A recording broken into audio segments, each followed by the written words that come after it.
അങ്ങനെ നമ്മുടെ നാട്ടിൽ ഉം, ഹിജാബ് വിവാദവും വന്നു. ഉം. ഇത് വിവാദമൊന്നും അല്ല കേട്ടോ. പിന്നെ ഈ സാധനത്തിന്റെ പേര് ഇംഗ്ലീഷിൽ ആ ഇംഗ്ലീഷ്. ഇസ്ലാമിക് മസിൽ ഫ്ലെക്സിംഗ് എന്ന് പറയും. യോ സൂപ്പർ. ഇസ്ലാമിന്റെ മസിൽ പടപ്പിക്കൽ, ആ അത്രേ ഉള്ളൂ. അത് ഇതിന്റെ കാരണം അവര് 30% കൂടുതൽ കേരളത്തിൽ ആയി കഴിഞ്ഞു എന്നുള്ളതാണ്. സംഗതി കുഴിയിലേക്ക് കാലും നീട്ടി ഇരിക്കുകയാണെങ്കിലും വർഗീയത മാത്രമേ പറയുള്ളൂ എന്നുള്ള നീയത്തോടു കൂടി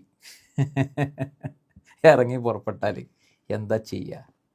ഇസ്ലാമിൻ്റെ മസിൽ പഠിപ്പിക്കലാണല്ലോ ഇവനോടൊക്കെ നമുക്ക് പറയാനുള്ളത്. അതായത് 30% കൂടുതലായതുകൊണ്ടുള്ള മസിൽ പഠിപ്പിക്കൽ എന്നാണ് പറഞ്ഞത്.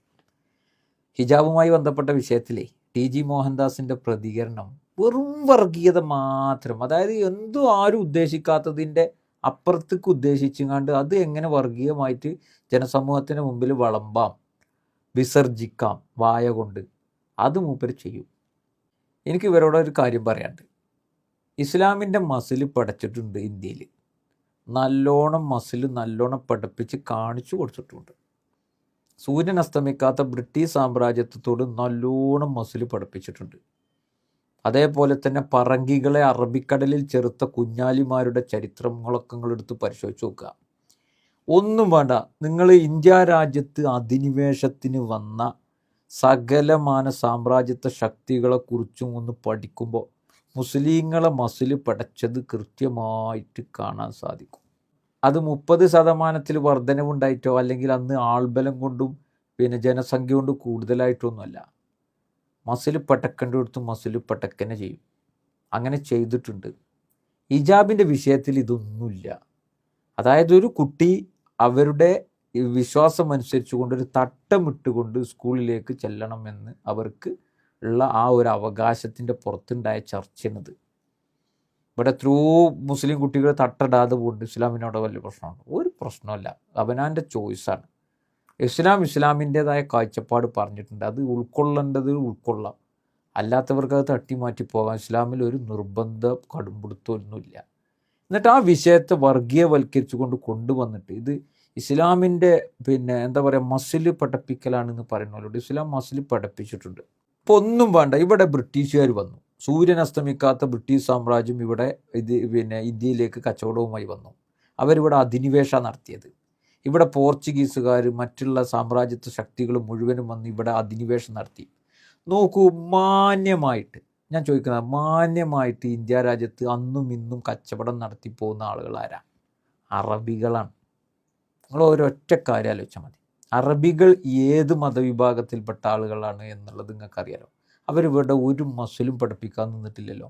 അവർ മാന്യമായിട്ട് അവരുടെ കച്ചവടവുമായിട്ട് മുന്നോട്ട് പോകല്ലേ ചെയ്തിട്ടുള്ളത്. ഇന്നും ആലോചിച്ച് നോക്കൂ, ദുബായ് പോർട്ടും മറ്റുള്ളതും വിഴിഞ്ഞും തുറമുഖവും മറ്റുമൊക്കെ കൊണ്ടുവന്ന് ഇവിടെ അറബികൾ കച്ചവടവുമായി മുന്നോട്ട് പോകുന്ന വളരെ സുന്ദരമായൊരു കാഴ്ച നമുക്ക് കാണാൻ സാധിക്കുന്നുണ്ട്. നേരെ മറിച്ച് ബ്രിട്ടീഷുകാരൻ വന്നെങ്ങനെ, അതേപോലെ തന്നെ പോർച്ചുഗീസും ഡച്ചും ഇങ്ങനെ തുടങ്ങി എത്ര സാമ്രാജ്യത്വ ശക്തികൾ ഇന്ത്യയെ പിടിച്ച് ഇന്ത്യയിലേക്ക് അധിനിവേശവുമായി വന്ന് അതിനെതിരെ ശക്തമായ രീതിയിൽ പോരാടിയ ഇങ്ങനെയുള്ള അധിനിവേശ ശക്തികളോട് മസിൽ പഠിപ്പിച്ച് പോരാടിയ ഒരു മതസമൂഹത്തിനെ കുറിച്ച് നിങ്ങളൊന്ന് പഠിച്ചു നോക്കി. അത് മുസ്ലിങ്ങളാണ് എന്നുള്ളത് കൃത്യമായി നിങ്ങൾക്ക് ചരിത്രങ്ങളിലൂടെ കാണാൻ സാധിക്കും. അതല്ലാതെ ഹിജാബ് വിഷയം വരുമ്പോൾ 30% ആളെ സെൻസസ് ഒക്കെ നടത്തിയിട്ട് നമുക്കൊന്ന് മസിൽ പഠിപ്പിക്കാം എന്നൊന്നും ഈ വിഷയത്തിൽ ഇസ്ലാമോ ഇസ്ലാമിൻ്റെ ആളുകളോ കരുതിയിട്ടില്ല. അങ്ങനെ കരുതാനും പോണില്ല. ഇതൊരു വലിയ കോത്താമ്പിയായൊരു വിഷയമായിട്ട് നമുക്കോട്ട് തോന്നിയിട്ടില്ല. അപ്പുറത്ത് ഭയങ്കര കോത്താമ്പികൾ നിൽക്കുമ്പോഴല്ലേ ഇപ്പം ഇത് ഭയങ്കര ഒരു കോത്താമ്പി വിഷയമായിട്ട് ഞങ്ങൾക്കത് തോന്നിയിട്ടില്ല. ഇത് ചീള് കേസാണ്. അത് ശക്തമായ നിയമ നടപടിയിലൂടെ ആ കുട്ടിക്ക് അങ്ങനെ ഒരു അവകാശം ഇന്ത്യ രാജ്യം വകവെച്ച് കൊടുക്കുന്നുണ്ടെങ്കിൽ ആ അവകാശത്തിൽ നിന്നുകൊണ്ട് തന്നെ ആ കുട്ടി മുന്നോട്ട് പോകും. അത് അങ്ങനത്തെ വിഷയത്തിൽ വന്നിട്ട് പച്ച വർഗീയത കുത്തിക്കയറ്റിയിട്ട് എന്നിട്ട് അതിന് കയ്യടി വാങ്ങുന്ന TG മോഹൻദാസിനെ പോലെയുള്ള വർഗീയ ജൽപ്പനം നടത്തുന്ന വർഗീയവാദികൾ, അങ്ങനെ തന്നെ പറയാം, വർഗീയവാദികൾ, വംശീയവാദികൾ, അത്തരക്കാരെ സമൂഹം തിരിച്ചറിയേണ്ടതുണ്ട്.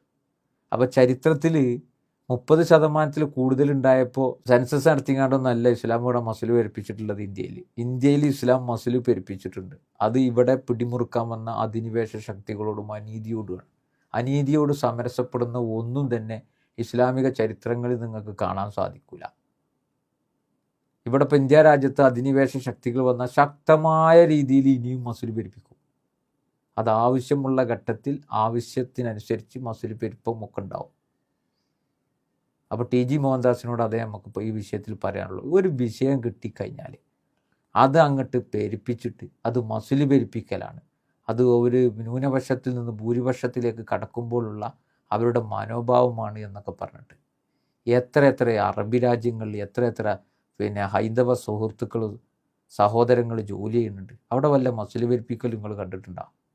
എന്തെങ്കിലും ഒരു അടിച്ചമർത്തൽ നിങ്ങൾ കണ്ടിട്ടുണ്ടോ? ഇപ്പോൾ സൗദി അറേബ്യയിലൊക്കെ ജോലി ചെയ്യുന്ന എത്രയോ ആളുകളുണ്ട്. അവർ ഈ പള്ളിയിലൊക്കെ പണ്ട് ഈ മുത്തവന്മാരൊക്കെ ഉണ്ടായിരുന്നു. അവർ ഈ പള്ളിയിൽ പോകാത്ത ആളുകളെ സെർച്ച് ചെയ്യുമ്പോൾ ഹിന്ദി അവരുടെ ഇത് നോക്കും, അവരുടെ മതം നോക്കിയിട്ട് പോയിക്കോ എന്ന് പറയുന്ന എത്ര മാന്യമായ എത്ര എന്തെങ്കിലും ഒരു സംഭവ വികാസം അത്തരം രാജ്യങ്ങളിൽ നിന്ന് നിങ്ങൾക്ക് കേട്ടിട്ടുണ്ടോ? നിങ്ങൾക്ക് അനുഭവം ഉണ്ടോ? ഇവിടെ ജയ് ശ്രീരാം വിളിപ്പിച്ചുകൊണ്ടും മറ്റുമൊക്കെ ഒരു മതത്തിൻ്റെ പേരിൽ എത്ര ആളുകളെ തല്ലിക്കൊല്ലുന്നു, എത്ര ആളുകളെ ആൾക്കൂട്ട ആക്രമണം നടത്തുന്നു, എത്ര ആളുകൾക്ക് നേരെ ബുൾഡോസർ രാജ് നടത്തുന്നു. ഇതൊക്കെ നടമാടുമ്പോൾ ഒരു വിഷയം, അതായത് ഹിജാബുമായി ബന്ധപ്പെട്ട ഒരു വിഷയത്തിൽ ഇങ്ങനെ വന്ന് വർഗീയത പറയാൻ ഉളുപ്പുണ്ട് ചങ്ങായി എനിക്ക്. എന്നിട്ട് ഇസ്ലാമിൻ്റെ മസ്ലു പെരുപ്പം ആദ്യമായിട്ട് കാണുക. ഇസ്ലാമിൻ്റെ മസ്ലു പെരുപ്പൊക്കെ ചരിത്രത്തിൽ വായിച്ചു നോക്ക്. അപ്പം മസ്ലു പെരുപ്പിച്ചതൊക്കെ നിങ്ങൾക്ക് ശരിക്ക് കാണാൻ സാധിക്കും. അത് നിങ്ങളെ ഊള ആളുകളോടൊന്നല്ല, നല്ല ഒന്നാം തരം സൂര്യൻ അസ്തമിക്കാത്ത ബ്രിട്ടീഷ് സാമ്രാജ്യം, അതേപോലെ തന്നെ പറകികൾ, ഇങ്ങനെ തുടങ്ങിയുള്ള അധിനിവേശ ശക്തികളോടാണ് ഇസ്ലാമും മസ്ലു ഇന്ത്യ രാജ്യത്ത് പെരുപ്പിച്ചിട്ടുള്ളത്. അത് കൃത്യമായി ചരിത്രങ്ങളിലുണ്ട്. അതൊന്നും തന്നെ പോലെയുള്ള ഞാഞ്ഞൂലുകൾക്ക് മുമ്പിലല്ല എന്നുള്ളത് ഓർമ്മപ്പെടുത്തിക്കൊണ്ട് നിർത്തുന്നു. നന്ദി.